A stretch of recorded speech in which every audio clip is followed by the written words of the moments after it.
There are mountains that become famous for beauty, and mountains that become famous for danger. Then there are mountains that become famous because nobody can quite agree on what happened there. In the northern Urals, on a remote winter slope called Kolatsiakhl, 9 Soviet hikers died in February of 1959. They were not amateurs. They were not thrill seekers wandering into the wild without a plan. They were experienced young trekkers on a difficult ski expedition, moving through one of the harshest landscapes in the Soviet Union. What searchers found weeks later made the story unforgettable. Their tent was still on the slope, partly collapsed, cut open from the inside. Boots, outer clothing, and supplies were left behind. A trail of footprints led downhill into the dark. Some of the hikers were found under a cedar near the remains of a fire. Others lay scattered between the forest and the tent, as if they had tried to fight their way back. The last 4 were discovered later, buried under deep snow in a ravine, and some of them had injuries so severe they pushed the case far beyond ordinary exposure. That alone would have been enough to fuel decades of speculation. But Dyatlov Pass did not remain just a mountain tragedy. Witnesses in the wider region reported glowing objects in the sky. Cold War secrecy hung over the Soviet Union. The hikers were students and graduates tied to the Ural Polytechnic Institute. Their leader was Igor Dyatlov. Another member, Yuri Yudin, turned back earlier in the journey because of health problems. That decision saved his life and left him as the only member of the original party to return. The remaining 9 continued into worsening winter conditions. They were moving in a place where a navigational error was not a small inconvenience. In poor visibility, on a broad white slope, being slightly offline could place a group in a more exposed position than intended. The likely scenario is that they missed the safer transition into forested terrain and chose to camp on the mountainside instead of losing elevation. From a modern distance, that decision seems ominous. In the moment, it may have looked disciplined and practical. Then came the night that made Dyatlov Pass immortal. When the group failed to return on time, search efforts began. On the slope, rescuers found the tent in the first terrible clue. It appeared the hikers had cut their way out from within. That suggested urgency, not a normal exit, not a slow decision. Something had made staying inside feel more dangerous than stepping into the dark in lethal cold. The footprints leading away from the tent were one of the case's most important details. They suggested that at least part of the group moved downhill on foot rather than being scattered by some giant blast or a violent attack from outside. At the edge of the woods, beneath a cedar, 2 bodies were found near the remains of a fire. Higher up the slope were 3 more, positioned in ways that suggested an attempt to return to the tent. The last 4 were found much later under deep snow in a ravine farther into the forest. Then, the case changed shape. Several of the dead were understood to have died from hypothermia, but some of the later discovered bodies showed major trauma, including severe chest injuries and a fatal skull injury. Some had striking post-mortem soft tissue damage, which would become central to the public myth of the case. In the official language of the time, the group was said to have died because of a compelling natural force. That phrase did not clarify the disaster, it widened it. In the years that followed, almost every theory imaginable found its way onto the mountain. Some were easy to dismiss. There was no solid evidence of an attack by local Mansi people, despite early suspicion. The physical evidence did not support an assault by some unknown killer in the conventional sense, and the more theatrical ideas, from monsters to extraterrestrials, survived mostly because the story already sounded like folklore.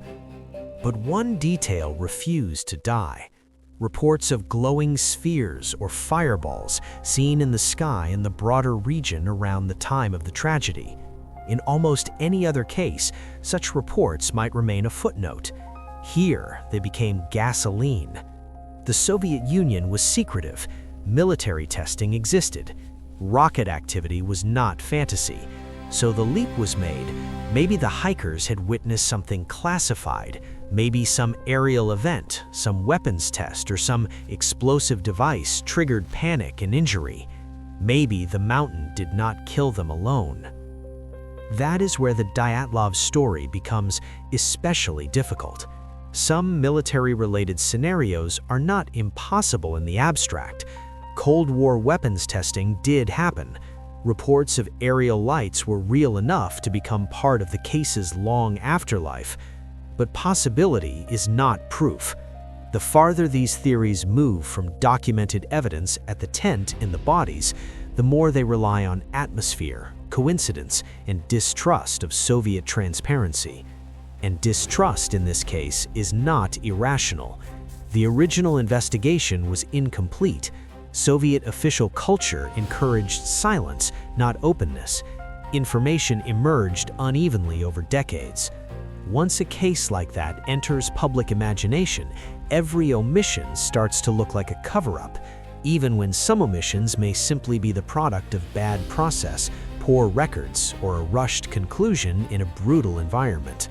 For years, the most common mainstream explanation was some form of avalanche, and for years, many people rejected it. The slope did not look like the kind of classic avalanche terrain viewers imagine from film. Searchers did not report an obvious giant debris field. The tent was not buried under a vast mass of snow. For skeptics, the avalanche answer felt too neat. Then the theory returned in more specific form. Modern re-examinations, including a new Russian inquiry and later snow science modeling, argued that a smaller slab avalanche or snow slab release could explain far more than earlier versions of the idea. The key was not a giant cinematic wall of snow. It was a localized failure in wind-loaded snow above a tent cut into the slope. In that scenario, the group weakens the snowpack while preparing camp. Strong wind deposits denser snow above them. Hours later, part of that slab releases and strikes the tent area. Not enough to erase the entire slope, enough to injure, terrify, and force a rapid exit in darkness and low visibility. That version matters because it matches several features that once seemed contradictory. It helps explain why they might cut their way out instead of using the normal entrance. It helps explain why they moved downhill toward the forest, where there was at least some shelter. It helps explain why not all bodies showed the same injury pattern.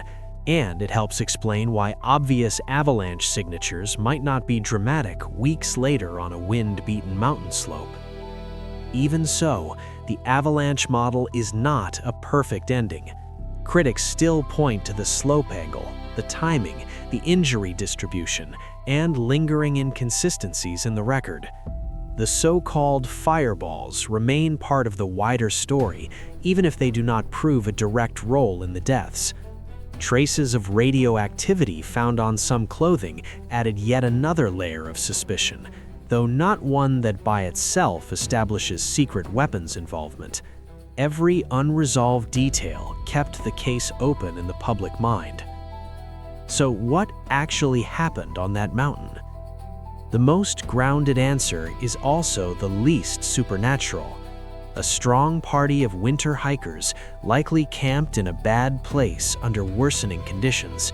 Some sudden event involving wind-loaded snow, slab movement, fear of collapse, or a closely related natural hazard forced them out of the tent. From there, every minute worked against them. They reached the forest. They tried to make fire. Some tried to return. Some took clothing from the dead to extend survival. Some ended up in the ravine, where collapse, burial, or impact could help explain the worst injuries.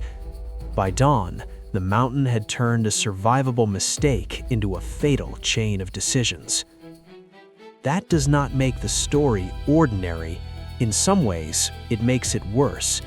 Dyatlov Pass may endure because aliens, monsters, or secret weapons are the best answer, because the real answer is a terrifying mix of partial evidence and recognizable human behavior.